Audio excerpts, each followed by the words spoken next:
जय श्री ओम नमः सिद्धेभ्यः। मंगलम भगवान वीरो मंगलम गौतमो गणी मंगलम कुंद कुंदाद्यो जैन धर्मोस्तु मंगलम सर्वमंगल मांगल्यम सर्वकल्याणकारकम प्रधानम सर्वधर्माणां जैनम जयतु शासनम जैनम जयतु शासनम जैनम जयतु शासनम। प्रतिक्रमण में आज भक्तियों के बारे में चर्चा चल रही है। पहले हम 24 तीर्थंकर स्तुति ले रहे हैं, वही क्रम प्राप्त है।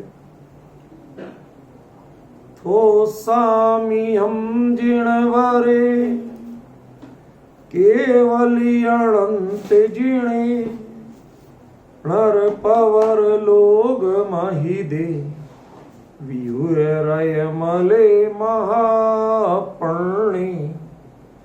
लोग सुज जोग करे धम्मम तिथम करे जिणे वंदे अरिहंते कीर्तिस्से 24 चेव केवलिनो।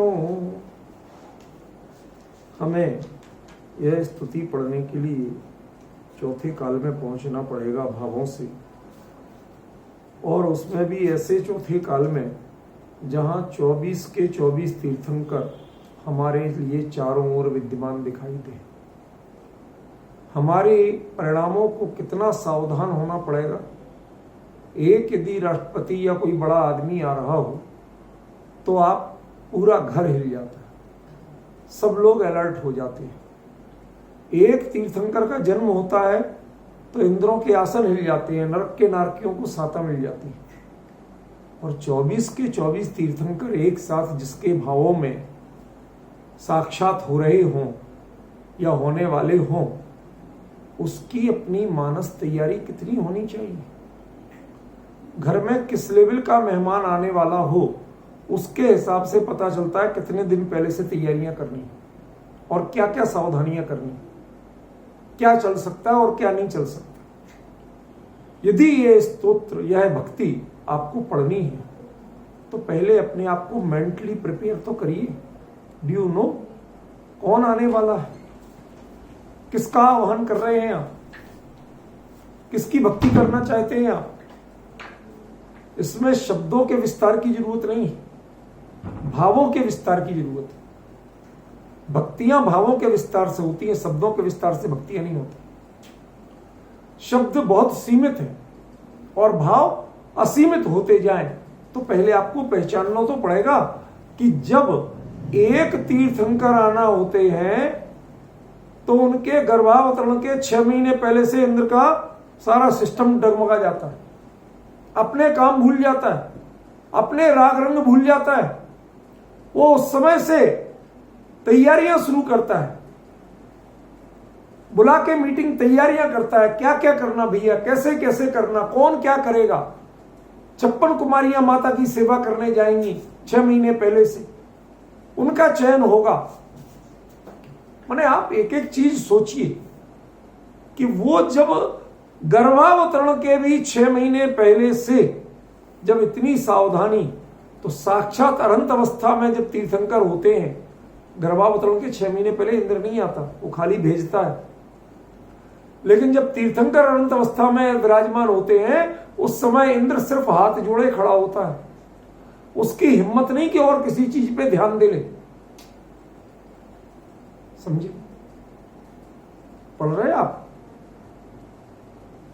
ये पढ़ने के पहले एक नहीं 24 तीर्थंकर आपके चारों ओर विद्यमान होने जा रहे हैं भावों में। आपको कितनी सावधानी और कितनी परिणामों की पवित्रता चाहिए ये पहले डिसाइड करो। इस लोभ लालच में मत रहो कि हमने प्राकृत में लोग सुज्जो करे पढ़ा या हिंदी में प्रसवजित संभव निंदन पढ़ा। ये बड़ा मैटर नहीं है, भाषाएं महत्वपूर्ण नहीं है, ठीक है, उसका महत्व अपनी जगह है कि वह चूंकि हमारे पूर्वजों की, हमारे ज्ञानी आचार्यों की ये भाषा है। हमारे पूज्य आचार्य कुंदकुंद देव के ये मूल शब्द हैं, उसका बहुमान करिए।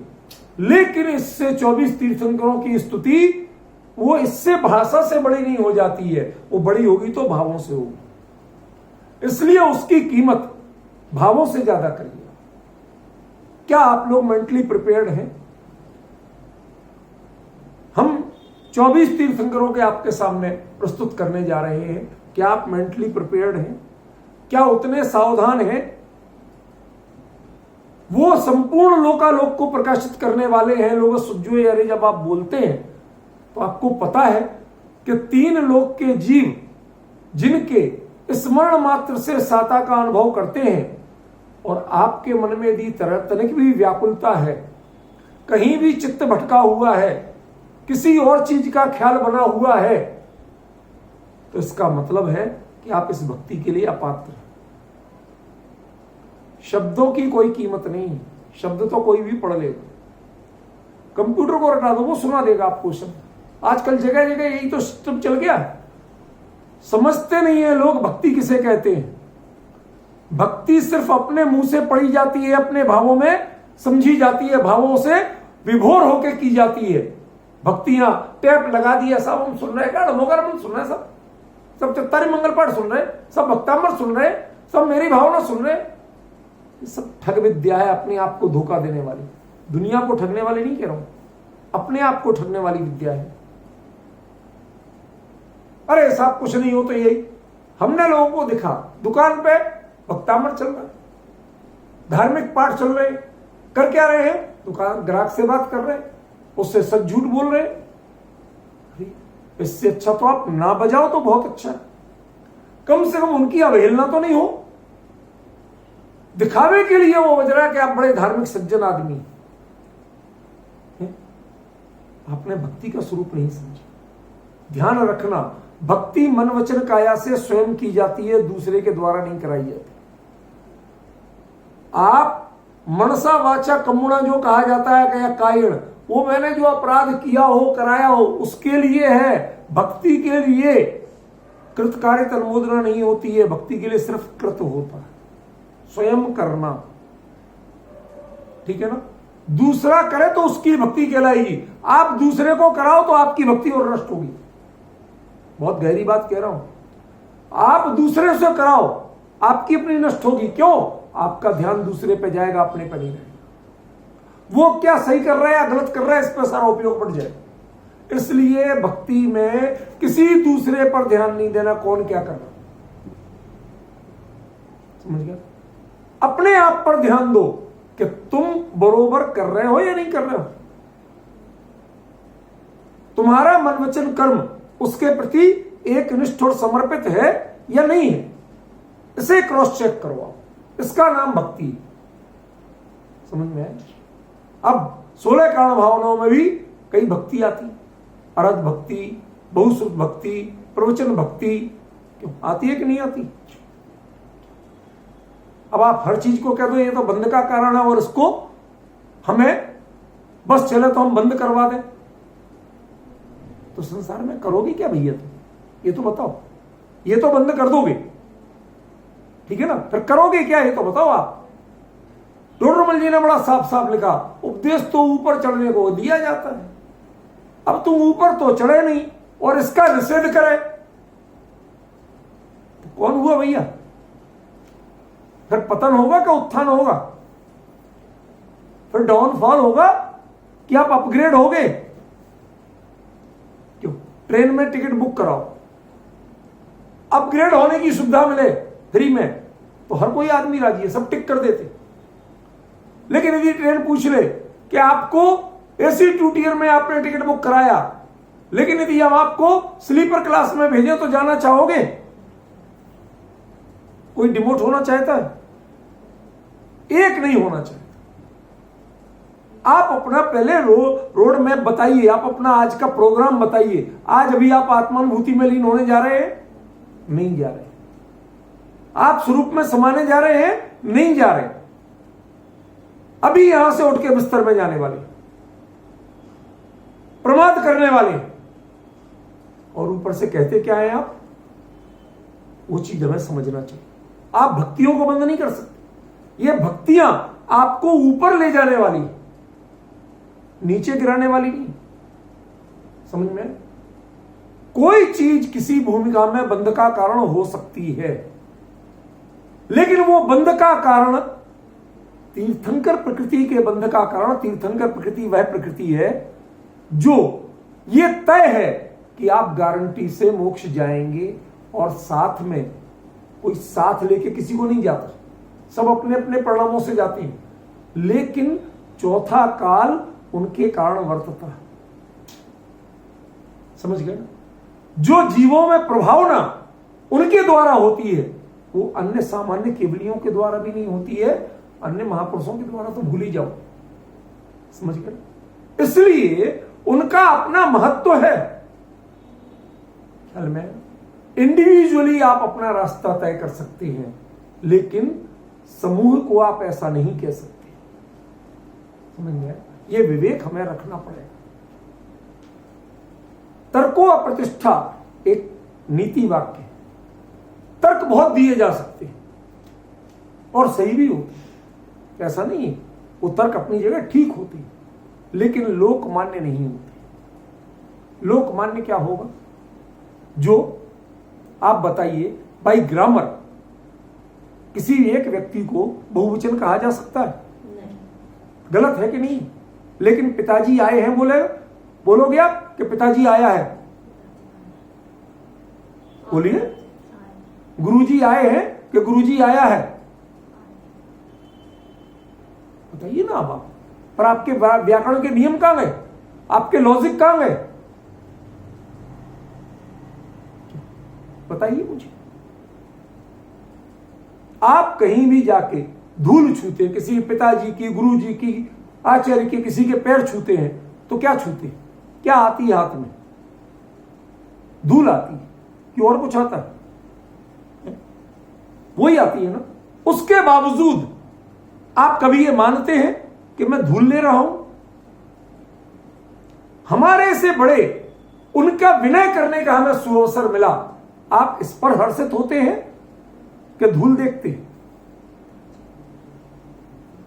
ये बताइए ना। मैं आपसे सिंपल बातें पूछूं, हमें इस बात को गंभीरता से लेना हो। आप अभी जिस भूमिका में हैं, जहां खड़े हैं, ठीक है ना, यहां पर आप सिद्ध नहीं हो गए, ठीक है ना। सिद्ध समान सदापद मेरो वो एक व्याख्या, चिंतन, लक्ष्य का विषय है, वह व्यावहारिक भूमिका का विषय नहीं है। व्यावहारिक भूमिका में उस पर कमेंट्स नहीं किए जा सकते। यह हमें मर्यादा ध्यान रखना होगा। ख्याल में? आप 16 कारण का निषेध कर दें, आप 24 भक्तियों का निषेध कर दें, नतीजा क्या होगा? ये नहीं करोगे तो करोगे क्या, ये तो बताओ मुझे। क्या है आपका आज का प्रोग्राम? क्या दिनचर्या है आज की? आपने क्या टाइम टेबल फिक्स किया है? इसका निषेध करके आपने आगे पाया क्या है, ये तो बताओ मुझे। या क्या पाने वाले हो? किसी बड़े लक्ष्य के लिए जा रहे हो तो हमें सहर्ष स्वीकार है, लेकिन प्रमाद में जा रहे हो तो ऐसी बातें अक्षम्य है। दो डिफरेंस मुझे। इसलिए ये अति तार्किकता, अति अध्यात्मवाद, ये यहां इन भक्तियों में मत लाना। इसलिए मैं ये बात क्लियर कर रहा हूं। समय सार में भी अमृतचंद्राचार्य देव ने कांते विस्नप्यंती दस दुशो बधामना निरुद्धंती, तीर्थंकर की साक्षात समोषण में विराजमान तीर्थंकर की, जिन्हों अपनी कांति से दसों दिशाओं को व्याप्त कर रहे हैं। तो कांति तो पौद्गलिक होती है, आत्मा की कांति होती है क्या? बताइए, नहीं होती है। तो फिर क्यों स्तुति की उनकी? वो तो समय सार है। वहां तो देह भिन्न है, आत्मा भिन्न है, कर्म भिन्न है, आत्मा भिन्न है। फिर क्यों की? ये कुछ मर्यादाएं हैं जिनका विवेक हमें फॉर एवर रखना ही होगा। ख्याल में? इसलिए भक्तियों को आप उस ऊंची मनोभाव भूमि पर जाइए जो उसकी उत्कृष्ट स्थिति होती है, वो तो ठीक है, लेकिन आप इसमें बंद कारण खोजेंगे और उस पर कमेंट्स करेंगे तो ये हमारी ही नादानी है। इससे भक्तियों का स्वरूप नहीं घट रहा। ख्याल में ये हमें समझना पड़ेगा। जो हमने नहीं समझा, नहीं समझना चाहते हैं या समझने की कोशिश नहीं कर रहे हैं, वो हमें समझना पड़ेगा इसका। व्यंग्य करना बहुत आसान है, दूसरे की समीक्षा करना बहुत आसान है। वही कार्य जब आपको करना पड़े तब पता चलेगा। मैं आपको एक छोटा सा दृष्टांत देकर इस विषय को आगे बढ़ाता हूं। बताया था मैंने आपको पहले कि एक व्यक्ति ने एक पेंटिंग बनाई और बना के चौराहे पे लगा दी और लिख दिया उसके नीचे, इसमें जो कमियां हों उस पर लाल निशान लगा दीजिए, सर्कल। जो आए वो एक सर्कल लगा जाए। पता चला कि जो पेंटिंग थी वो पेंटिंग दिख नहीं रही, शाम तक सारे लाल लाल सर्कल दिख रहे। वो चतुर था आदमी, उसने एक और वही की वही पेंटिंग बनाई और अगले दिन लगाई कि इसमें जो कमी है उसे जो सुधार सके वो व्यक्ति अपना नाम, पता, फोन नंबर मुझे लिख दे, उसको मैं मिलूंगा आके। अब किसी ने कुछ नहीं किया। अब वो पेंटिंग ज्यों की त्यों शाम तक बेदाग खड़ी रही, टंगी रही। वही लोग निकले, अब किसी ने कुछ नहीं। मतलब कमेंट्स करना बहुत आसान है और वह चीज अपनी लाइफ में अप्लाई करके दिखाना बहुत कठिन है। ये भक्तियां लाइफ में अप्लाई करने के लिए होती हैं, ये भक्तियां दूसरों को पांडित्य दिखाने के लिए नहीं होती।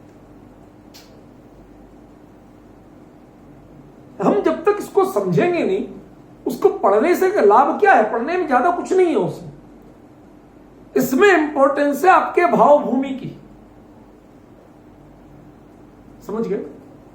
एक व्यक्ति को आप नमस्ते कहते हैं चलते पढ़ते किसी को भी, लेकिन जब किसी को नमोस्तु कहते हैं, शब्द में अर्थ में कोई अंतर नहीं होता है, लेकिन तब आपको नमोस्तु कहने के पहले आपके भाव कितने बदलते हैं। क्या आप एक बीतरागी भावलिंगी संत को वंदन करने जा रहे हैं, जो स्वयं भाव विनाश करने जा रहे हैं और जो हमारे लिए भाव का विनाश करने के लिए एक पथ प्रदर्शक हो सकते हैं? कितना बहुमान जगता है हमारे लिए, कितना डिफरेंस होता है। हम इसको समझ नहीं रहे। पॉइंट समझे ना? ये अंतर हमें सीखना पड़ेगा। भक्ति पढ़ना ये कोई बड़ी चीज नहीं है, उच्चारण करना ये कोई बड़ी चीज नहीं है। वो पढ़ने के पहले वो कब पढ़ी जाती है। जैसे आप बताइए, एक राष्ट्रगान की धुन भर सुनाई पड़ जाए, हर आदमी को, उस देश के नागरिक को क्या लगता है? अटेंशन, सीधे खड़े हो जाओ, जो काम कर रहे हैं वही छोड़ दो। जब तक पूरा नहीं हो तब तक हमें सावधान मुद्रा में रहना, उसके प्रति सम्मान व्यक्त करना। और हमारे क्या होता है? भक्ति हो, स्तुति हो, जो भी हो, ये बिल्कुल तय मान लेना कि जो भी हम रिकॉर्ड वगैरह से सुनते हैं उसका नाम भक्ति नहीं है। उसमें भक्ति माइनस कर दो, वो खाली पाठ है, शब्द है। शब्द में जब भाव अतिशयता को प्राप्त होते हैं तब उसका नाम भक्ति होती है। पॉइंट समझ में है? शब्दों में जब भाव अतिशयता को प्राप्त हो जाए तब उसका नाम क्या होता है? भक्ति होती है। इन छोटी छोटी चीजों को हमें समझना पड़ेगा। पढ़ना कठिन नहीं है, पढ़ना अभी अर्थ भी कठिन नहीं है, आसानी से बता दूं। हमारे भाई नवीन जी बोलते, इनमें पीछे जो दिए उसका आपने अर्थ नहीं दिया। अब इतनी सारी चीजें इसमें समावेश करना संभव नहीं था। मैंने बताया कि वो 500-600 पेज की बुक बनेगी, उसमें सब चीजें हों, अर्थ भी दिए जाएंगे और भी बहुत सी चीजें अभी इसमें बताई जानी है। ठीक है ना? अभी बहुत संक्षेप दिया हमने, अनिवार्य चीजें दी। ये तो परिशिष्ट इसलिए दे दिया कि लोग कहेंगे साहब वो हमें पता ही नहीं, वो हम कहां से लाए पाठ। तो एक बुक में सब कुछ एक बार जरूरत का दिख जाए इसलिए। ठीक है ना? और इसीलिए मैं अर्थ कर रहा हूं। तो पहले भाव समझिए। जब उन शब्दों का उच्चारण वो शब्द कान में सुनाई पड़े और आपकी मुद्रा, आपके परिणाम, योर अटेंशन प्लीज में आने लगे, समझ गए? सारी दुनिया क्या कर रही है भूल के हम अपना कर्तव्य निभाएं, अपने आप को सावधान बनाएं, तब उसका नाम क्या होगा? भक्ति। तो पहले भक्ति का स्वरूप तो समझो। और भक्ति में शुरुआत कहां से होती है? थोसामी, इसको थोसामी दंडक भी बोलते। समझ गए? कई लोग इसको क्या बोलते हैं, थोस्सामी दंडक। ये कोई बड़ी बात नहीं है। हमारे यहाँ जितने भी स्तोत्र होते हैं वो पहले शब्द के साथ स्तोत्र शब्द जोड़ दो, नाम बन गया। भक्तामर स्तोत्र का नाम भक्तामर स्तोत्र नहीं है, उसका नाम आदिनाथ स्तोत्र है। मूल नाम आचार्य ने वही लिखा, लेकिन प्रचलित हो गया। क्यों? पहला शब्द भक्तामर। अब उसमें भक्तामर की स्तुति नहीं है। भक्त माने होता है भक्त और अमर माने देवता, तो किसी देवता की स्तुति नहीं है, आदिनाथ भगवान की स्तुति है। लेकिन आप क्या कह रहे हैं? भक्तामर स्तोत्र, कल्याण मंदिर स्तोत्र, देवागम स्तोत्र। अरे इनमें न देवताओं की स्तुति है न किसी मंदिर की स्तुति है, समझ गए? लेकिन वो पहला शब्द हमने ले लिया और उसके पीछे स्तोत्र शब्द जोड़ दिया। ऐसे ही ये जो थोस्सामी दंडक बोला गया तो पहला शब्द थोस्सामी था, तो आपने थोस्सामी दंडक कह दिया। ये कोई नाम नहीं, वास्तव में है 24 तीर्थंकर की स्तुति। लेकिन इसका शुरुआत जो हो रही है वो कैसे हो रही है? थोस्सामी शब्द से। थोस्सामी यह स्तोत्रवाची, स्तुतिवाची नहीं। कुछ आपको नई जानकारी दे रहा हूं जो अभी तक आपके बीच में नहीं है। थोस्सामी यह स्तुतिवाची नहीं है, स्तोत्रवाची है। स्तुति और स्तोत्र में क्या अंतर होता है अभी तो समझना तो पड़ेगा भाई। हम तो बहुत सी चीजों को एक ही तरह का मानते, हम नमस्कार और वंदना एक चीज मानते। अरे आप चलते पड़ते आदमी को नमस्कार करते हो, लेकिन पूज्य पुरुषों की वंदना करते हो, तीर्थों की वंदना करते हो। आप अपने गांव जाते हो तो कभी कहते हो कि मैं माता पिता की वंदना करने जा रहा हूं, मैं अपने घर की वंदना करने जा रहा हूं। लेकिन शिखर जी जाते हो तो अरे रोटी पानी तो शिखर जी में भी खाते हो, लेकिन तब आप वंदना के भाव से।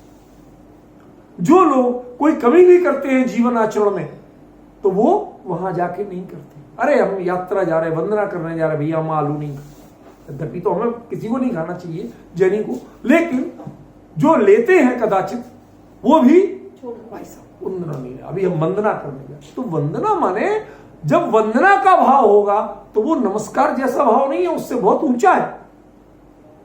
ऐसे ही स्तुति और स्तोत्र में भी अंतर है, समझ में? स्तुति जो भी की जाती है वह जिन बिंब की जाती है। स्तोत्र वह साक्षात तीर्थंकर आदि महापुरुषों को भावों में उस जीवंत रूप, साक्षात रूप लेके किया जाता है। स्तुति प्रतीक रूप में हो सकती है, स्तोत्र साक्षात रूप में होता है, प्रतीक रूप में नहीं होता। इसीलिए आपको जान के आश्चर्य होगा कि हमारे यहां स्तोत्र का जब परिचय दिया गया आगमों में तो वहां यह प्रावधान है कि स्तोत्र सिर्फ प्राकृत भाषा में ही माने जाएंगे, संस्कृत आदि में। यद्यपि संस्कृत में समन्वयद्राचार्य आदि ने लिखे ढेरों। आज जितने स्तोत्र आपको मिलते हैं, चाहे भक्तामर स्तोत्र हो, विशापार स्तोत्र हो, कल्याण हो, सब संस्कृत में मिल रहे हैं। लेकिन मजे की बात, पहले मैं भी यही मानता था कि स्तोत्र संस्कृत में होते हैं, और जब मैंने इस पर शोध कार्य किसी को कराया तो मेरा दिमाग घूम गया कि वहां साफ लिखा हुआ है कि स्तोत्र मात्र प्राकृत में ही होनी चाहिए। क्यों? क्योंकि हमारे उस आत्म साधना करने वाले ऋषियों की मूल वाणी है, ये तर्क वितर्क करने वालों की भाषा नहीं, जिन्होंने साक्षात देखा। अन्य मतियों में, वैदिकों में कहा जाता है ऋषि किसे कहते हैं, तो वो कहते हैं ऋषियों मंत्र दृष्टारा। जो मंत्र आप शब्दों में बोलते हैं उसका नाम मंत्र नहीं है। उस मंत्र को जीवंत रूप में जिन्होंने देखा है उनका नाम ऋषि है। ऐसा उनकी वैदिकों की परिभाषा है, अपनी जैन परिभाषा नहीं है, नहीं तो ब्रह्मपाल लो, लेकिन है ऋषियो मंत्र दृष्टारा। मंत्र पाठारा नहीं, पढ़ने वाले नहीं, मंत्र पाठ का ऋषि नहीं है। जो मंत्र को पढ़ते हैं, सुनाते हैं, गाते हैं, हाथ हिलाते हैं, वो ऋषि नहीं। जिन्होंने उस मंत्र के मर्म को, उसके रहस्य को साक्षात देखा है वो ऋषि। जैसे मैं आपको कहता हूं ह्रीम एक बीजाक्षर है कि नहीं? क्या अर्थ होता है इसका? 30-24 भूत भविष्य वर्तमान की 30-24। अभी किसी को नाम भी याद आते हैं? ये 30-24 बनती किसी कैसे है, ये पता है किसी को?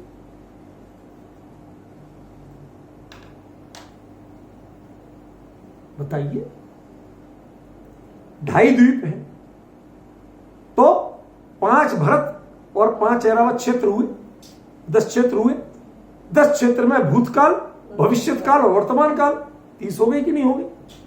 अब लेकिन जब इतना ही पता नहीं है, ये ह्रीम एक बीजाक्षर में ये पूरा, अब जिसको इसका पूरा स्वरूप ख्याल में आ जाए, 30-24 कैसी, कब कब कहां कहां भरत, कहां ऐरावत, क्या 2.5 द्वीप, एक बार कम से कम थोड़ा इसका पूरा एक सिनेरियो ख्याल में पड़े, तब आप मानना कि आपने मंत्र देखा, अभी आपने मंत्र पढ़ा। उसमें मंत्र को देखने वाले, साक्षात्कार करने वाले का नाम ऋषि कहा गया, पढ़ने वाले का नाम नहीं कहा। भक्तियां स्तोत्र कब कहलाती हैं? जब वह साक्षात्कार करने वाले हों उसके पूरे स्वरूप को, तब तो है वो स्तोत्र, तब वो है थोस्सामी, अन्यथा वह थुदी है, थोस्सामी नहीं। थोत, थोत कहते हैं स्तोत्र को और थुदी कहते हैं स्तुति को। मतलब छोटी छोटी बातें हैं, लेकिन कभी हमने इन चीजों पे ध्यान नहीं दिया। असल में आज सारा वैदुष्य लोगों को सुनाने के लिए हो गया, पहले कोई गंभीरता से पढ़ने को राजी नहीं, सुनने और विचार करने को तैयार नहीं। अब आप देखिए शुरुआत कहां से हो रही? थोसामी, फिर हम के अहम, क्यों? अहम भी तो लिख सकते थे, थोसामी अहम जिणवरे। कोई ज्यादा अनर्थ नहीं पड़ता, छंद का स्वरूप थोड़ा बहुत बदल जाता और क्या होता। इसमें हम और अहम, ये गहरी बात है, बता रहा हूं हर चीज में, थोड़े सावधान रखना, ये नींद वींद मत दिखाओ मेरे लिए। थोसामी हम में अहम, अहम में जो मैं पने की स्वीकृति तो रहे, लेकिन मैं पना समाप्त हो जाए उसका नाम है हम, और जिसमें मैं पना प्रमुख रहे उसका नाम है अहम। हंकार और अहंकार, इन दोनों में अंतर है कि नहीं? हंकार माने हां मैं हूं, किसी ने अटेंडेंस बोली, जी सर, क्या बोलते हो? जी सर, ये है हम। समझ में? अपनी स्वीकृति, सविनय स्वीकृति, इसका नाम है हम, और जब सगर्व स्वीकृति बताना, उसका नाम है अहम। यद्यपि ये कोई सार्वभौमिक परिभाषा नहीं दे रहा हूं, इस प्रकरण के अनुसार बता रहा हूं। समझ में? सब जगह है ये, सब भाषाओं में है। आया, उपस्थित हूं, मैं नहीं बोलती। संस्कृत में भी जब हम अटेंडेंस लेते हैं तो उसमें कहते हैं मैं उपस्थित हूं, कोई नहीं, मैं बोला तो उसके लिए खड़ा कर देते, उपस्थित हूं, इतना ही बोल। समझ में? उपस्थितोष्मी या अश्मी, कभी भी अहम नहीं बोला जाता। तो ये हम जो है, ये किसका वाचक है? सविनय स्वीकृति का वाचक है, सविनय सहभागिता का वाचक है, ये अहंकार का वाचक नहीं। अहंकार को माइनस कर दो और अपनी सक्रियता को प्लस कर दो, उसका नाम है हम। आपने मुझे रूपल बहन बहुत दुविधा में डाल दिया, समय प्रवचन सार छूटता जा रहा है और मैं विषय को पूरी तृप्ति के बिना ले नहीं पाता। मैं आपको भाग भाग के नहीं बता सकता, मेरे में बहुत बड़ी कमी है। मैं पूरी तृप्ति के साथ ही विषय को बता पाता हूं। ये बातें कहां से आएंगी यदि मैं जल्दीबाजी करूंगा तो? जिणवरे केवली अनंत जिणे, जिनवर केवली और अनंत जिन, कितने? अनंत जिन। अनंत जिन माने ये अब आपके किसी क्षेत्र, किसी काल, कहीं से भी जितने हुए सबका समावेश आपने कर लिया। समझ गए? रणर पवर लोग महिदे, इस बहुत गहरी बात है। मनुष्य लोग, लेकिन पवर श्रेष्ठ मनुष्य लोक मीन्स आर्यखंड, मिलेच्छ खंड। आर्य और मिलेच्छ किस कारण से कहे जाते? संस्कारों के कारण या क्षेत्र के कारण? आर्या मिलेच्छ आश्चर्य सूत्र, तत्वार्थ सूत्र में ये दो वर्गीकरण इसलिए किए कि मिलेच्छ खंड के थे या आर्य खंड के थे? अंतर आपको देखना पड़ेगा, समझ गए? पवर मनुष्य लोक में तो कह रहे भगवान कितने कहां हुए, सब मनुष्य लोक में हुए, लेकिन उनमें भी आर्य खंड में हुए। ये शब्द आपको क्या बताता है कि you should be follow, you should be behave as Arya, as gentleman, not as a layman.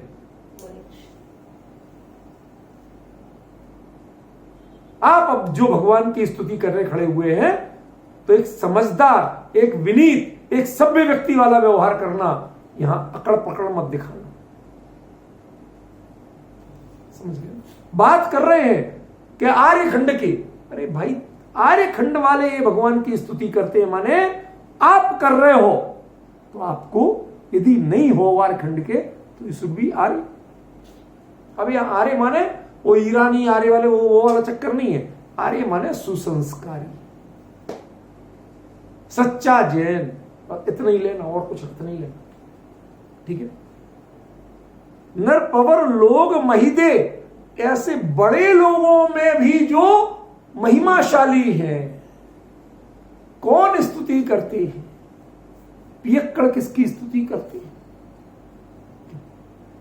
लोग कहते हैं ना, इसमें लास्ट में आएगा प्रसाद शब्द आएगा, अभी बताऊंगा लास्ट में मैं इसकी महिमा बता क्या होता है, कैसे देवता की आप स्तुति करने जा रहे हैं, उससे आपको पता चलेगा कि आपको प्रसाद क्या मिलेगा। मुझे याद है इमरजेंसी जब वो इंदिरा गांधी ने लगाई थी ना किसी जमाने में, तो उस समय उसके बाद में जब जनता पार्टी की सरकार आई तो इन्होंने भाई ये मोरारजी देसाई तो अपने जैन संस्कारों के थे, तो उन्होंने कहा सब जगह शराबबंदी लगा दो। ठीक है, लगा दो, मंजूर। अब जयपुर में जहां मैं रहता था वहां पास में एक भैरव जी की मड़िया थी। मड़िया समझते, छोटा सा चबूतरा, उसमें छोटा सा मंदिर जैसा बना मड़िया। अब जितने भी पियक्कड़ हों वो क्या करे, बोतलें खरीद के लाए कि साहब भैरव बाबा की पूजा करने जा रहे हैं। भले आदमी कभी नहीं आते थे, अब आ रहे कि क्यों, भैरव बाबा पे चलाएंगे एक ढक्कन, बाकी उनका प्रसाद हो गया तो प्रसाद तो लेना पड़ेगा ना, भगवान का प्रसाद थोड़ी छोड़ सकते। अब आप छल समझ रहे कि जैसे कि पूजा करोगे वैसे आपके जीवन में प्रसाद आना चाहिए। वीतराग की पूजा करो तो वीतरागता जैसे भाव उनके समकक्ष, उनकी जाति के परिणाम होना चाहिए, समझ गए ना? फिर आप इधर उधर के परिणाम नहीं कर सकती, वो रिजल्ट देखा जाएगा। किसके हाथ में, किसके अंजलि में क्या है प्रसाद, उससे पता चलता है आप किसकी पूजा करके आ रहे हैं। आपके परिणामों की जाति क्या है, उससे पता चलता है आप किसकी भक्ति करके आ रहे हैं। समझ रहे ना? मेरे साथ बड़ी कमी है। विहुए रमये मले महपर्ण, जिसने रज और मल को धो दिया है। विधुत धो दिया है, रज और मल क्या अर्थ हुआ इसका? बहुत स्थूल बात करती है। रज और मल, रज कहलाता है अरि रज रहस विहीन, बताया था, क्या बताया था? अरि माने मोह, रज माने ज्ञानावर्णी दर्शनावर्णी, और रहस माने अंतराय। अब यहां मात्र दो कर दिए। क्या दो कर दिए? रज और मल। रज माने ज्ञानावर्णी दर्शनावर्णी और मल माने अंतराय। अब क्या नहीं बताया इन्होंने, क्या नहीं बताया? मोह, दर्शन मोह विशेष रूप से, विशेष रूप से। इसका मतलब ये सच्ची भक्ति कौन करता है कि सम्यक दृष्टि जीव ही सच्ची भक्ति करते हैं।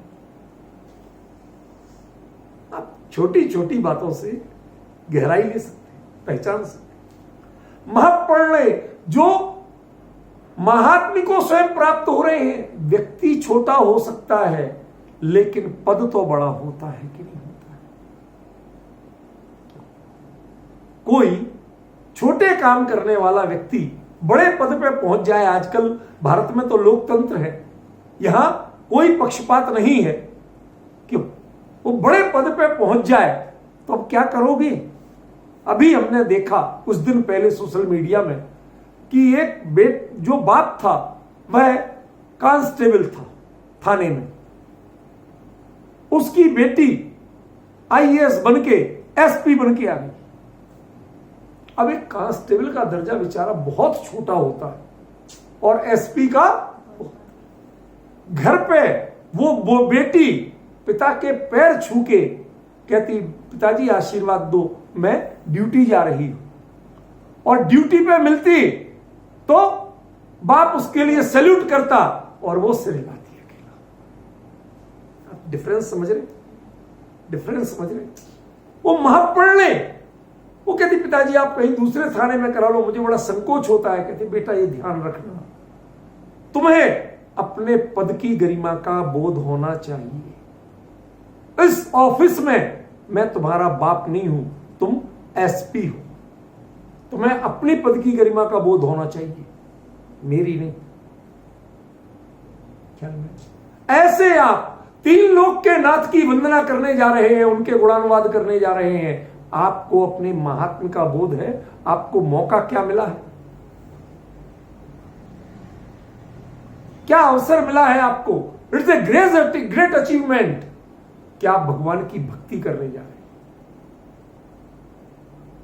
ये हर किसी को नहीं मिलता।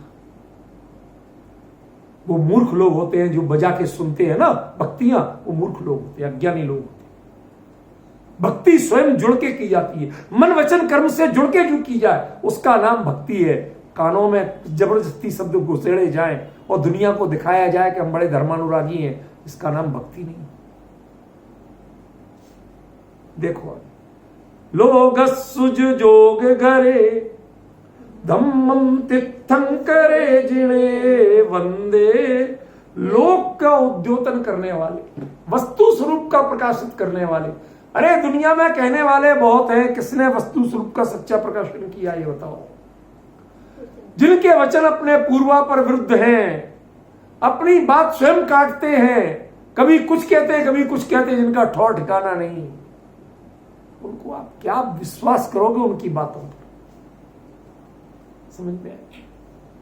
धम्मम जो लोक का उद्योतन करते हैं तो क्या दिखाई देता है कि धम्मम धर्म दिखाई देता। जब वो बोलते हैं, जब वो समझाते हैं तो लोगों के हृदय में मात्र धर्म बैठता है। कोई ये नहीं पूछता, ये नहीं भगवान के समोसों में आज जाके आज तक किसी ने जिज्ञासा रखी कि महाराज दारू का ठेका यहां कहां मिलेगा। समझ गए? या यहां पर जुआ का अड्डा कहां मिलेगा। कैसे ही अपराधी भी पहुंच जाए, अरे वो मोर भी पहुंच जाता है और बगल में सांप होता है तो ना सांप मोर के प्रति भय का भाव रखता है और मोर ना सांप के प्रति हिंसा का भाव रखता है। दोनों भगवान से अपना हित पूछ रहे होते हैं कि इस दशा से हमें मुक्ति कैसे मिले, उसका मार्ग बताओ प्रभु। किसी के मन में किसी के प्रति बुरा भाव नहीं रहता। जब वो 3 लोक के नाथ प्रकाशित करते हैं, उद्योतन करते हैं, उद्योत और आतप में अंतर होता है। चंद्रमा का उद्योत कहलाता है चांदनी, और सूर्य का प्रकाश आतप कहलाता है। उसमें रोशनी दोनों में मिलती है, लेकिन एक में साथ में ताप मिलता है और एक में शीतलता मिलती है। इसलिए भगवान को लोक का उद्योतन करने वाला कहा, लोक को आतपित करने वाला नहीं कहा। सूर्य के समान नहीं कहा, चांदनी के समान। ख्याल में? और उसमें दिखेगा क्या कि धम्मम कैसे दिखेगा? तीर्थंकरे, तीर्थ के कर्ता माने दिव्य ध्वनि के कर्ता। आपकी दिव्य ध्वनि के माध्यम से मैं धर्म मिला। जड़े वंदे ऐसे जिनेंद्र देव को मैं वंदना करता हूं, नमस्कार नहीं करता हूं, वंदना करता हूं। दोनों में बहुत बड़ा अंतर है, अभी बताया था मैंने। नमस्कार तो शिष्टाचार हो सकता है, पर वंदना एक प्रोसेस है, एक मर्यादा है। वह केवल शिष्टाचार नहीं है, केवल दिखावा नहीं है, ये लोक व्यवहार नहीं है, ये आपका सदाचरण है। ख्याल में अरिहंते कित्तिस्से, यद्यपि सब जगह अरहंत वगैरह जिन ये बात करे, पर वास्तव में तीर्थंकरों की बात कर रहे हैं, तो आएगा अभी। अरिहंते कित्तिस्से, मैं अरिहंत का कीर्तन करूंगा। डू यू नो अबाउट कीर्तन? किसे कहते हैं कीर्तन? एक छोटा सा प्रयोग बोलूंगा तो शायद आपको कुछ समझ में आए। जब बहुत तेज ठंड होती है तो दांत कीर्तन करते हैं, ऐसे होता है ना। बहुत तेज ठंड, अचानक हमारे पास कपड़े उतने हो नहीं, साधन उतना हो नहीं, क्यों? तो वो आप वैसा करते हो कि होता है? आप डिफरेंस समझिए। कीर्तन वो आपको करना नहीं पड़ता, जब उस माहौल में, उस मनोभावों में आप ढल जाते हो तो वो होता है, करना नहीं पड़ता। जब इंद्रभूति गौतम भगवान के सामने गए थे तो भगवान की वंदना और स्तुति हुई थी कि किसी ने सिखाई थी? गोस्वामी तुलसीदास जब बनारसीदास जी से मिलने आगरा आए थे तो वहां वो मंदिर ले गए, तो उन्होंने अभी तक राम के गीत गा रहे थे, सारे जीवन पूरा रामचरितमानस लिख दिया, लेकिन वहां पार्श्वनाथ भगवान के सामने जो ही खड़े हुए तो उन्हीं इसके मुंह से राम की जगह पार्श्वनाथ की स्तुति निकल रही थी। ये कीर्तन है, शब्द वही होते हैं, लेकिन आराध्य बदल जाता है और भाव बदल जाते हैं, शैली बदल जाती है। समझ में? ये होता है, कीर्तन किया नहीं जाता है। की तो चापलूसी जाती है, कीर्तन किया नहीं जाता। कीर्तन तो होता है और सर्वांग होता है। समझ गए? मैं बोलूंगा तो बहुत निकल जाएगा।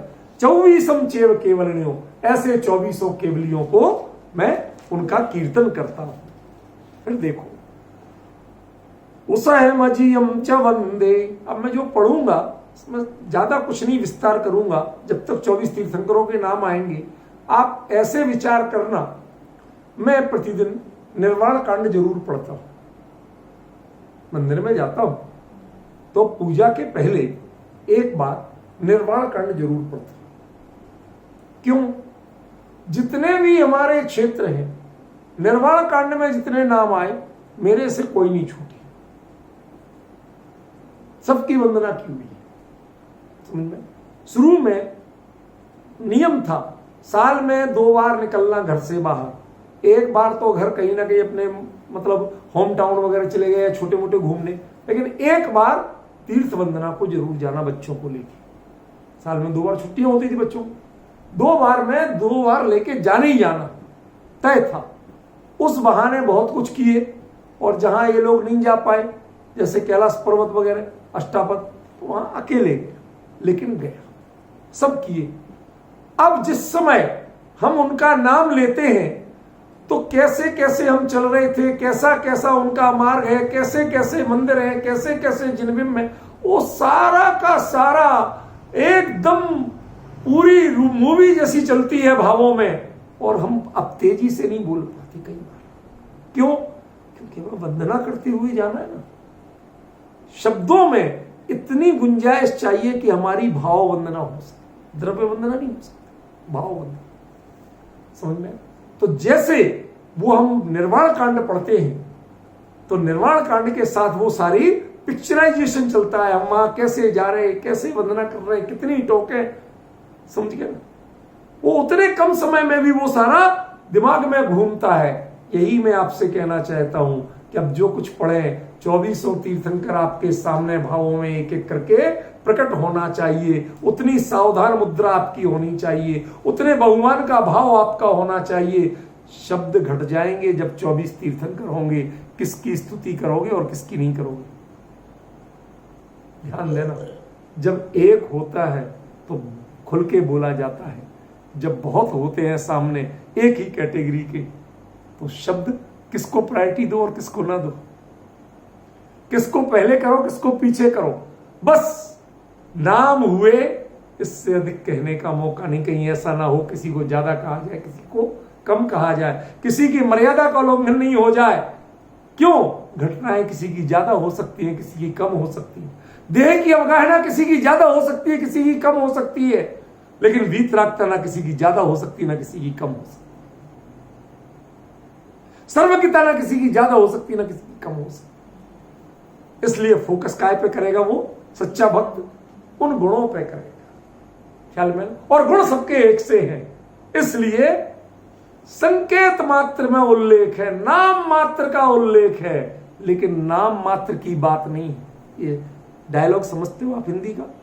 ओ नाम मात्र की चीज दे दी वो, समझिए? नाम इतनी सी चिन्नी मिन्नी वो नहीं है। नाम मात्र हमारे लिए इसके आगे शब्द नहीं है। कंठ रुंध रहा है, क्या बोले क्या नहीं बोले, समझ गया ना? बस जब 24 के 24 आ रहे हैं एक साथ, तो सिर्फ नाम उल्लेख होगा। इससे अधिक कुछ करने का हमें समय नहीं मिलेगा, अवकाश नहीं मिलेगा। किसी को कम या ज्यादा नहीं करना चाहते। यदि कुछ भी वर्णन किया तो उससे कहीं ना कहीं भेद आ जाएगा, समझ गए ना? यदि समोषण का भी वर्णन किया तो सब तीर्थंकरों के समोषण का आकार भिन्न भिन्न था, पता है आपको? कुछ वर्णन नहीं करना। वर्णन करोगे जब 24 सामने है तो आप भेद नहीं कर सकते। इसलिए यहां मात्र नाम का उल्लेख। आपने सोचा नहीं होगा कि कुंद आचार्य देव ने अकेले नाम क्यों लिए, थोड़ा तो बताते। आज समझ में आ रहा है? उसहमजियम च वंदे संभव महिड़ंदणम च सुमदिम च पौमप्पहं सुपासम जिणं च चंदप्पहं वंदे सुविहिं च पुष्पदंतं सीयलसेयं च वासुपूज्यं च विमलमणन्तं भगवं धम्मं संतिं च वन्दामि कुंथुं च जिणवरिन्दं अरं च मल्लिं च सुव्वयं चलमिं वन्दामि रिट्ठणेमिं तह पासं वड्ढमाणं च। कुल थोड़ी सी लाइनें, 6 लाइनें और 24 तीर्थंकर। अब कहते हैं इसके बाद इन सबको, इनमें भेद नहीं किया, लेकिन इसके बाद इनकी समग्र वंदना कैसे होती है? एवं मये अभिथुदा। एवं कैसे? अकेला नाम लेने से। इस प्रकार तुमने किया क्या है? अभी नाम ही नाम तो लिए, यही तो तुम समझ नहीं पाए। मैंने सबको एक कैटेगरी में रखा है, सबसे एक वीतरागता देखी है, उनमें भेद नहीं किया। इतना अभिभूत था मैं कि उससे आगे मेरे पास बोलने को शब्द नहीं थे। गला रुंध रहा था, इससे देख क्या बोलूं मैं? एवं मैं अभिथुदा।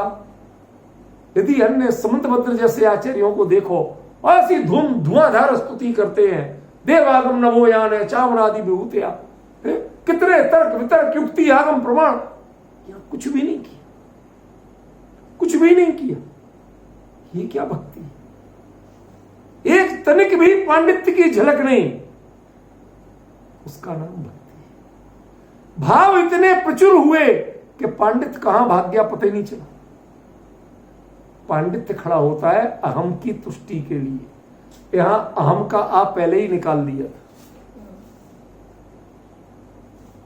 समझ में आ रहा है? मतलब सच बताऊं तो एक एक के लिए मेरे पास बहुत कमजोर हो गया हूं आजकल। मैं ढंग से चला नहीं पाता विषय, जैसा आप लोग अपेक्षा करते हैं एक दिन में इतना हो जाए, मैं नहीं कर पाता। मैं बहुत अनाड़ी हूं। क्या करूं? या तो मैं उन भावों से बोलूं, या आप फिर लिख लिख के दे दिया कर, उतना सुना दिया कर। एवं मैं अभिथुदा। इस प्रकार मेरे द्वारा अभी, अभी और थुद, अकेला थुदा नहीं बोला। कुंद कुंद के शब्दों की गहराई जो माप जाए, अरे आप कितने बड़े भाष्य लिख दो, उनके शब्दों की गहराई मापना। जहां वो शब्दों में कंजूसी करते हैं, वहां भाव उनके बहुत गहरे हो जाते हैं। अभी होता है सामने। अभी माने मैं आपके अभिमुख हूं। जब एड्रेस किसी को आमने सामने करते हैं तभी कहते हैं अभिथुदा, और जब परोक्ष रूप में करते हैं तो थुदा। इसीलिए मैंने कहा था स्तुति ये कब होती है? परोक्ष रूप में, जिन बिंबादि की स्तुति होती, और साक्षात तीर्थंकर की स्तोत्र होता है। अभिथुद सामने, अभिमुख होकर के, साक्षात्कार करके। ये मैंने नहीं लिखे शब्द, ये सब कुंद कुंद के। समझ में आ रहा है? मन है किसी दिन जब झंझटों से मुक्त हो गया तो इन भक्तियों का वो भाष्य लिखूंगा कि समय सार को, और दोनों में यह लगेगा कि क्या पढ़े और क्या ना पढ़े। फिर समय सार से ज्यादा बच्चों वैसा मजा आए तब मुझे तृप्ति होगी कि हाँ ये भक्ति, वही उतनी गहराई है उसमें। एवं मैं अभिथुदा विहुए रहे मला, ना हमें जिनके व्यक्तित्व में रज दिख रहा ना मल दिख रहा, राग नहीं, द्वेष नहीं, मोह नहीं, कुछ नहीं। सच बताओ, आपको ऐसा कभी दिखा नहीं आया समझ? मैं क्या कहना चाहता, मैंने कलकत्ता का बताया था आपको, बड़े बाजार का, कि वहां वो लोग बताते हैं मैं इतनी मूर्तियां रत्नों की, इतनी मूर्ति सोने की, इतनी मूर्ति चांदी की, इतनी मूर्ति अष्टधातु की, सब बता रहे हैं। मैंने उनसे पूछा भैया यहां पर मैं तो भगवान के दर्शन करने आया था, आपने भगवान की मूर्ति नहीं दिखाई, सोने चांदी रत्नों की तो दिखाई, भगवान की नहीं दिखाई। मैं तो भगवान के दर्शन करने। अब वो बेचारा आदमी ऐसे गड़बड़ाया क्या मैं क्या बोलूं, ये कौन सा पागल आ गया। हमें दिख क्या रहा है, अंतर समझ रहे? इसका अर्थ कर रहा हूं, आपको जब भगवान पाषाण के नजर आना बंद हो जाए, धातु के नजर आना बंद हो जाए, रत्न के नजर आना बंद हो जाए, इसके आधार पे भेद होना बंद हो जाए, हर स्थिति में आपको वो वीतरागता, सर्वज्ञता, विदुए रहे मला, वीतरागी है, सर्वज्ञ है, मोह से रहते हैं, राग द्वेष से रहते हैं। क्या मोह और राग द्वेष से रहित परिणामों को आपने कभी देखा है? कभी अंतर में साक्षात्कार किया है? नहीं किया तो आप किसकी वंदना कर रहे हैं? ये बोलने के आप अधिकारी हो, शब्द पढ़ सकते हो, पर ये भक्ति नहीं कर सकते। भक्ति सम्यक दृष्टि कर सकता है जिसने एक बार रज और मल से रहित ज्ञायक स्वभावी भगवान आत्मा का अनुभव किया हो, जाना हो कि राग द्वेष से रहित क्या होता है। समझ रही हो रूपल बहन? जिसने जाना ही नहीं वो इधर क्या देख के बताएगा, तो वो शब्द पढ़ेगा अकेले और क्या करेगा।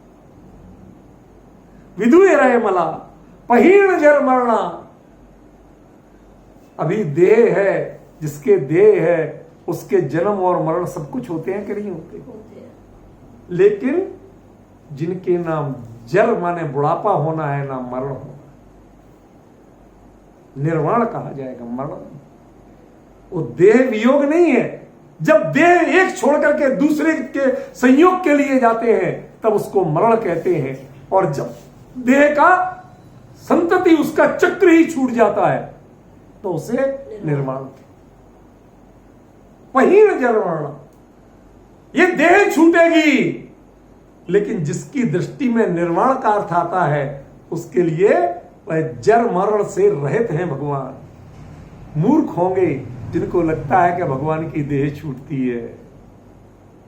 भगवान की देह तो अभी छूटी हुई है। क्या? भगवान की देह अभी छूटी हुई है। जो देह से रहित देहातीत के दर्शन कर सके, उसका आभास जिसको हो सके, उसका नाम भक्ति है। जिसको ये कुछ हुए ही नहीं तो उसका नाम भक्ति है कहां? समझिए जरा। 24 जनवरा, देखिए कोई भेद नहीं, 24 एक साथ। किसको लूं और किसको ना लूं, किसका नाम, अब तो नाम लेने में भी डर लग रहा है। 24 जनवरा तिथगरा में पसीदंतु, मैंने कहा था प्रसाद आएगा, अभी कहा था ना शुरुआत में। प्रसाद क्या मिलना चाहिए? भगवान मेरे पर प्रसन्न हो। अरे भगवान कुछ नहीं देने वाले हैं, वो मेरे पर प्रसन्न हो माने आप जैसा कुछ तो झलक यहां आए। क्या कुछ तो बिंब प्रतिबिंब भाव आना चाहिए। आज आप संसार में जाइए, कोई भी दृश्य देखते हैं, वैसे भाव हृदय में उमड़ते हैं कि नहीं उमड़ते? रेस्टोरेंट देख के भूख के भाव उमड़ते, थिएटर देख के विषय कसाई के भाव उमड़ते, बताइए ना, उमड़ते हैं कि नहीं उमड़ते? गंदगी देख के विरक्ति के जुगुप्सा के भाव उमड़ते, वीतराग देख के वीतरागता के भाव उमड़े क्या?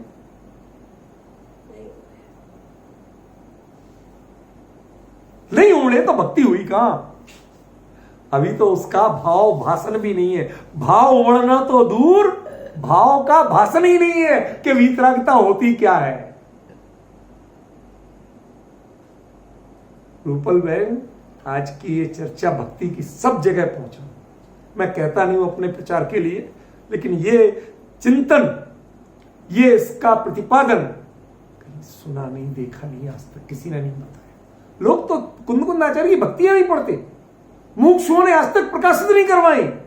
क्यों? उनमें क्या है? मैंने किसी से सुना, बड़े विद्वान को, उनमें है क्या? 24 तीर्थंकर नाम, तो भगवान की पूजा, 24 तीर्थंकर की पूजा पढ़ लो, उसमें हो जाए, उसमें इससे अच्छा दिया। तुम पहचान सकते हो? आचार्यों ने यदि शब्द सीमित रखे तो भाव असीमित है। उन असीमित भावों को नहीं पहचान पाए तो तुम्हें भक्ति आती नहीं। शब्दों के पांडित्य करने वालों को भक्ति नहीं आती है। जो अगाध भावों में, सीमित शब्दों में अगाध भावों की यात्रा करना जानते हैं, उनको भक्ति आती है। समझ में? शब्द जिनके लिए चुक जाएं और भाव अनंत होते जाएं, तब समझ में आता है भक्ति किसे कहते हैं। देखो, तिथगरा में पसीदंतु, मेरे ऊपर प्रसन्न हो, माने ये भीख नहीं मांग रहे, कर्तावाद नहीं है कि भगवान कुछ कृपा कर दे, ये तो भिखारी की भाषा है। वो मेरे ऊपर प्रसन्न हो माने हमें मेरे व्यक्तित्व में झलकना चाहिए कि आज मैं भगवान के दर्शन करके आया।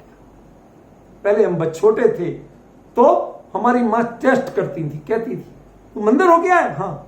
तिलक कहां है? मंदिर गया, वो तिलक असल में बाजार में नहीं मिलता ना। गंधोदक कहे तो नल का पानी लगा सकते हैं, समझ गए ना, माथा गीला उससे भी कर सकते हैं। तो छल करने वाले बचपन में बहुत सी बातें होती, नादानी बचपना है, समझ में। इसलिए परख काय से करते थे? चंदन कहां है, तिलक का, क्योंकि ये बाजार में नहीं मिलता, समझ गए। जैसे एक पहचान है, क्या भगवान के दर्शन करके आए, अरे आपके व्यक्तित्व में भी तो कुछ पहचान आना चाहिए। आपको वैराग्य और वीतरागता के भाव उमड़ना चाहिए, या आप अभी तक वहीं अटके पड़े हो? भगवान ऐसी कृपा हो, ऐसा प्रसाद मिले कि आपकी कुछ झलक हमारे में भी व्यक्त हो, हमारे परिणामों में व्यक्त हो। उसका नाम है पसीदंतु। पसीदंतु माने धन धान्य संपत्ति वाला, इसका नाम पसीदंतु नहीं है, ये तो डुबोंतु है, ये तो संसार सागर में, ये अभिशाप है, वरदान नहीं है। परिग्रह का बढ़ना ये अभिशाप है, वरदान नहीं है। क्यों? क्या लिखा है? संसार का बढ़ना रे नर देह की यह हार है कि नहीं? और मांगते क्या है? पुत्र पौत्र धन संपत्ति बाढ़ है, जय जय नाथ परम गुरु। क्या है ये? कितना सत्यानाश किया हमारे यहां के आचार्यों की भक्ति भावना जो उन्होंने सिखाई थी, हम कहां जाके ले गए इसको? देखो, कित्तिद वंदिद महिदा, 3 क्रम बताए।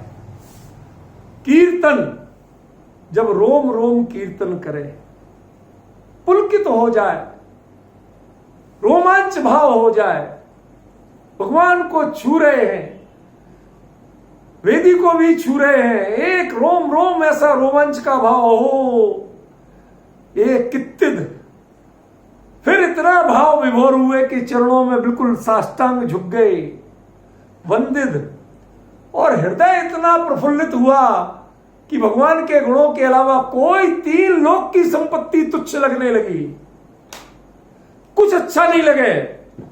उस वैराग्य और वीतरागता के अलावा कुछ अच्छा नहीं लगे। तब महिदा, कित्तिद वंदिद महिदा। कायदे से तो एक एक शब्द पे मुझे घंटा घंटा चाहिए, मैं बहुत अयोग्य व्यक्ति हूं। ये दे लोग उत्तमा जड़ा सिद्धा, ये लोक में उत्तम जो जिनेंद्र हैं ये सिद्ध हो चुके हैं। जी नहीं, यहां सिद्धा का अर्थ सिद्ध नहीं है। ये दे लोग उत्तमा, जब हम ये दे ये सामने बता रहे हैं तो फिर सिद्ध कैसे कह सकते हैं? ये कैसे हैं? ये सिद्ध हैं। सिद्ध किसको होते हैं? कोई मंत्र सिद्ध किसको होता है? उसका परिणाम जब उसके जीवन में आ जाए तब वो मंत्र सिद्ध कहलाता है।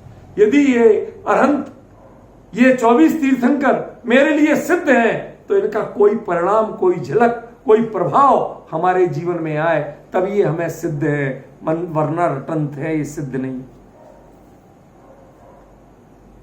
आरोग्यणाण लाहम, कहते भैया ये तो गड़बड़ी कर दी, यहां तो मांग लिया मुझे आरोग्य दें, ज्ञान का लाभ दें, समाधि दें, बोधि दें, अब तो मांग लिया ना। हाँ मांग लिया। आरोग्य क्यों मांगा?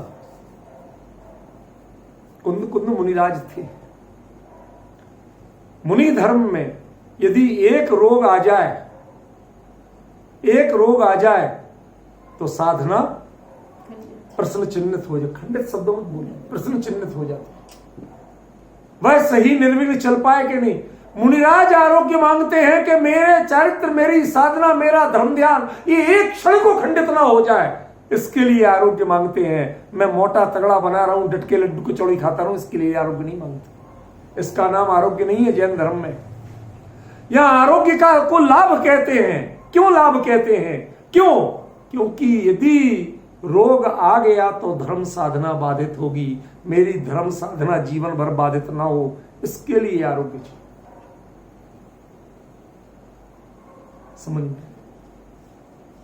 यहां तो हम खुद ही धर्म साधना तोड़ते रहते, घंटे आध घंटे कर ले, उसके बाद में 23 घंटे विषय कृष्ण।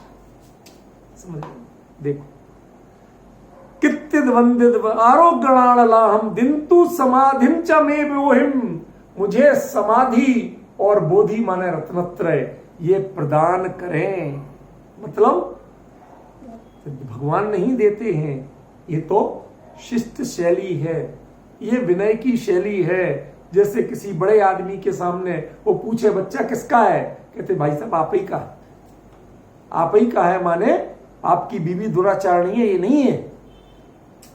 इसका अर्थ ये नहीं होता है। ये मूढ़मती ऐसा अर्थ करते हैं, ऐसा व्यंग्य अर्थ निकालते हैं, वो मूढ़मती है, उसमें शिष्टाचार नहीं देख रहे। समझ गए? ऐसे ही इनमें भक्ति में जो तर्क ज्यादा लगाते हैं वो शिष्टाचार नहीं जानते। ये शिष्टाचार है। आप मुझे बोधि और समाधि प्रदान करें माने आप जब वीतरागी हैं तो हमें दे कैसे सकते हैं? मतलब मैं आपके सानिध्य में बोधि और समाधि प्राप्त कर सकूं। अब यहां से लौट के संसार में जाने का कोई मूड नहीं, इसलिए बोधि और समाधि की बात है। समझिए? ऐसे तो जैनेश्वरी दीक्षा प्रदान करें, जब भरत चक्रवर्ती के 108 पुत्रों ने बोला था तो वहां भी भगवान से मांगा होगा, वहां आदिनाथ को कर्तावादी माना होगा। जिन साक्षी दीक्षा ली थी तो वो भी मांगने का भाव हो गया होगा। मतलब भक्ति में, विनय में, शिष्टाचार में तर्क की गुंजाइश नहीं होती, विवेक की गुंजाइश होती है, तर्क की नहीं। लोग तर्क लगाते हैं, अपराध करते। चंदे मलगरा, चंद्रमा से अधिक निर्मल, आइच्छे हिंग संता, अपना उनका व्यक्तित्व चंद्रमा के समान प्रशांत एकदम शीतल है, लेकिन उनके ज्ञान का प्रखर तेज कैसा है? सूर्य से भी अधिक प्रकाशमान, अधिक प्रकाशनता, अधिक प्रकाशमान। सागर में गंभीरा, उनके गुणों का स्वरूप चिंतन करने जाएं तो समुद्र की बूंदें गिनना फिर भी आसान है, पर भगवान के गुणों का स्मरण करना वह अत्यंत कठिन है। इतने अगाध गुण हैं। ऐसे सिद्धा सिद्धिम मम दिसंतु, हे भगवान आप मुझे सिद्धि दिखाएं, दे नहीं, दिशंतु दिखाए, बस मेरे वो पटल अज्ञान के मोह के हटे कि मुझे अपने हित का मार्ग दिखने लगे। विशेष चर्चा।